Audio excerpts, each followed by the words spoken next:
আল ইমরানের 110 নম্বর, কুনতুম খায়রা উম্মাতিন উখরিজাত লিন-নাস, তোমরা শ্রেষ্ঠ উম্মত, তোমাকে বের করা হয়েছে। প্রথম বললেন সবাইকে এক বাক্যে, তোমরা শ্রেষ্ঠ উম্মত।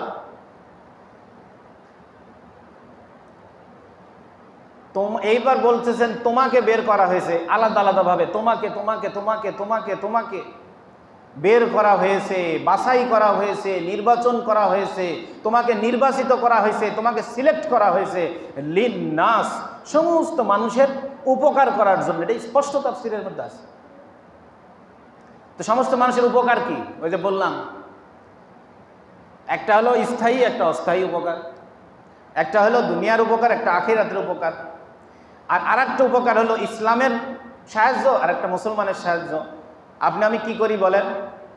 একটা মানুষের টাকা লাগবে দিচ্ছি, 500 টাকা দরকার দিচ্ছি, একদম অভাবে আছে দিচ্ছি, চাউল নেই দিচ্ছি, ঘর নাই দিচ্ছি, এগুলা করতেছি, এটা অস্থায়ী উপকার। এই উপকারের কথা আল্লাহ এখানে বলেন নাই। আরেকটা আছে মুসলমানের উপকার আর ইসলামের উপকার। মুসলমানের যে কোনো একটা বিপদ হয়েছে, আপনি তার পাশে দাঁড়াইলেন, এটা মুসলমানের উপকার। আর ইসলামের উপকার হলো যেই কাম করলে ইসলাম টিকে থাকবে।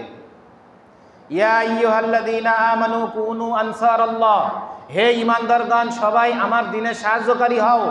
অন্য জায়গায় বলছেন ইন তানসুরুল্লাহ ইয়ানসুরুকুম ওয়া ইউসাব্বিত আকদামাকুম, আমার দ্বীনের সাহায্য করো আমি তোমাকে সাহায্য করিব। ওয়াদাকার, ওয়াদাকার আল্লাহর, আমার দ্বীনের সাহায্য করো আমি তোমাকে সাহায্য করিব। আর যত কঠিন বিপদে আসুক না কেন, সমস্যা আসুক না কেন, তোমার কদমকে আমি মজবুত করে দেব। যত কঠিন বাধা বিপত্তি আসুক না কেন, সমস্ত কিছুর বিরুদ্ধে, সমস্ত শক্তির বিরুদ্ধে আমি তোমাকে জয়যুক্ত করে দেব। মুসলমান কখনো তার শক্তির দ্বারা, ক্ষমতার দ্বারা, অস্ত্রের দ্বারা মুসলমান কখনো এই জমিনের মধ্যে খেলাফত কায়েম করে নাই।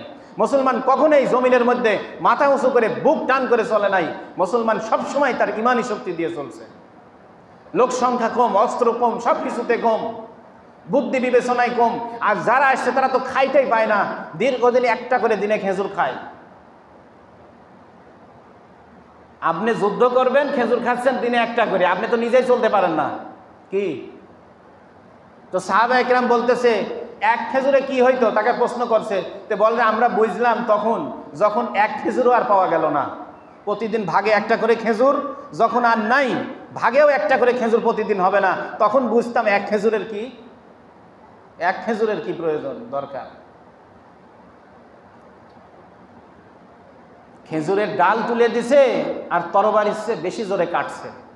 আল্লাহ রাসূল দিচ্ছে কি? খেজুরের ডাল।